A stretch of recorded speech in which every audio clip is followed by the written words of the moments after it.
E se a mulher que Kratos amou mais do que qualquer outra tiver sido a maior manipuladora da vida dele? Fei não foi apenas uma esposa dedicada. Fei não foi apenas uma mãe protetora.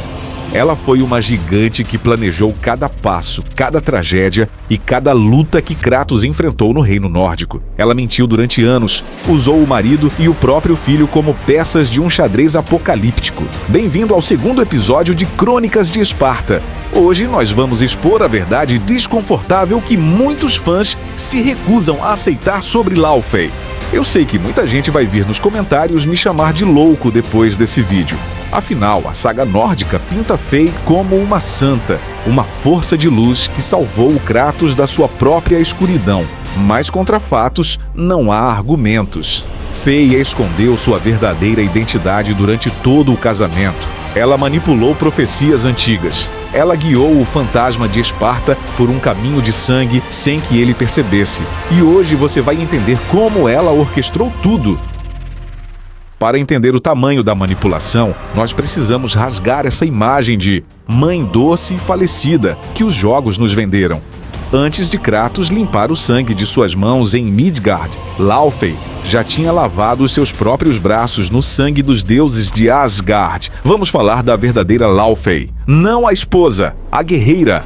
Brok e Sindri, os ferreiros lendários que criaram as armas mais destrutivas dos 9 reinos, não forjaram o machado Leviatã para o fantasma de Esparta. Eles o criaram como uma resposta de emergência ao genocídio do seu povo. Eles viram Thor usar o Mjolnir para transformar Jotunheim em um necrotério a céu aberto. Eles precisavam de uma arma de destruição em massa capaz de rivalizar com o Deus do Trovão. E de todos os sobreviventes, de todos os gigantes e guerreiros vivos, Laufey foi a única escolhida para empunhar essa força da natureza. Por que ela?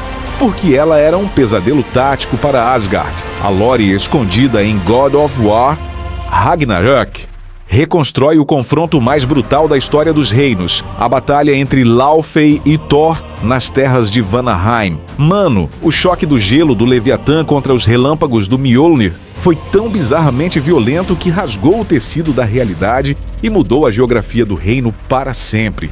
Eles não apenas lutaram, eles abriram uma cratera colossal na terra. A explosão de energia congelou um raio de puro trovão no meio do céu, criando um monumento eterno de pura destruição. Ela lutou contra o maior assassino de Asgard, até um impasse de sangue, lama e ossos quebrados. Odin não caçava Laufey, porque ela era uma ameaça profética.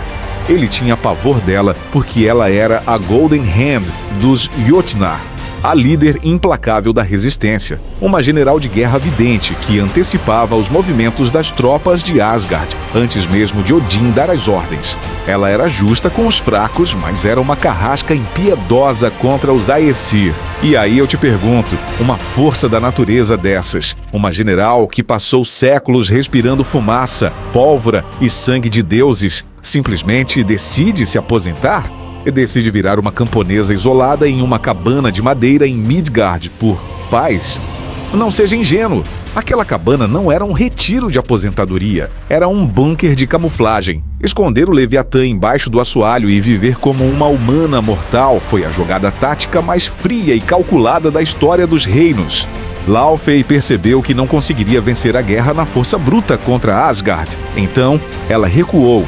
Ela se escondeu à vista de todos na floresta mais isolada de Midgard, esperando o momento exato em que a sua maior peça de xadrez bateria à sua porta. Um deus da guerra grego, quebrado, traumatizado e faminto por um propósito.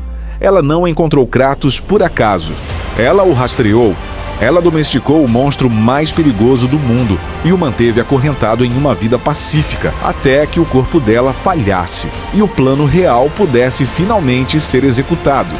Vamos aos fatos incômodos que provam que a jornada de Kratos e Atreus nunca foi sobre luto, mas sim sobre o início de uma guerra. As árvores marcadas. Fai não escolheu aquelas árvores por acaso para o seu funeral. Ela marcou o perímetro sabendo que, no momento em que fossem cortadas, a barreira de proteção da floresta cairia, alertando Odin e atraindo Baldur até a porta deles. O destino das cinzas. ela exigiu que suas cinzas fossem jogadas no pico mais alto de Jotunheim. Ela sabia que essa jornada forçaria Kratos e Atreus a cruzarem os 9 reinos, enfrentando e matando os filhos de Thor no caminho. O mural escondido. Em Jotunheim, descobrimos que ela já tinha desenhado toda a história nas paredes. Ela sabia de cada luta, de cada queda. Ela inclusive destruiu parte do mural para esconder de Kratos o destino final. Ela não deixou as coisas acontecerem. Ela orquestrou. Kratos foi a força bruta, Atreus foi a chave. Uma mãe que realmente ama o filho o colocaria no centro de uma guerra apocalíptica sabendo que ele poderia morrer? Ou ela precisava dele para cumprir a profecia a qualquer custo?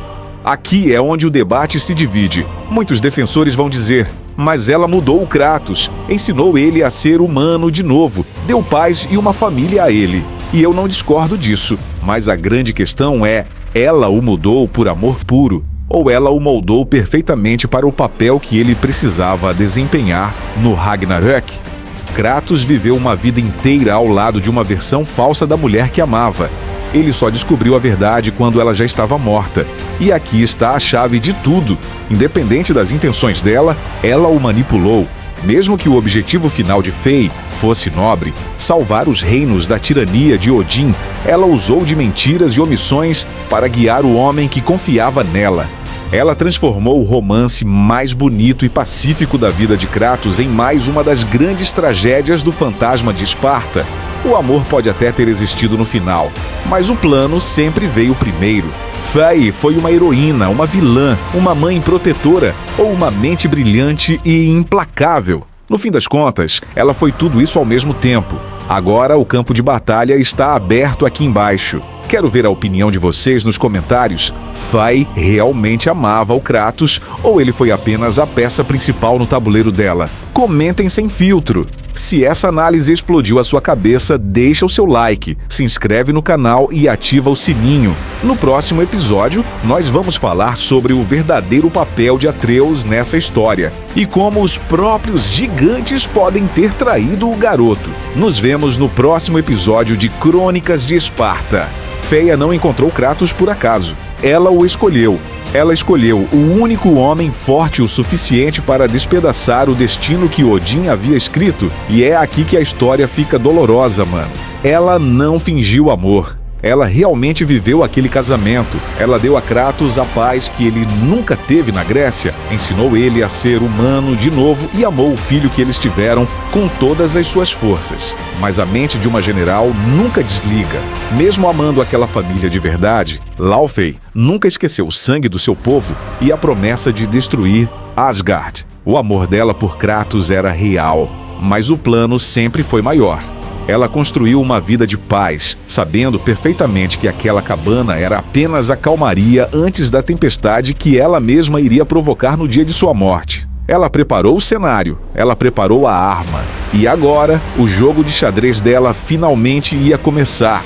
Se essa análise explodiu a sua cabeça, deixa o seu like, se inscreve no canal e ativa o sininho. Nos vemos no próximo episódio de Crônicas de Esparta.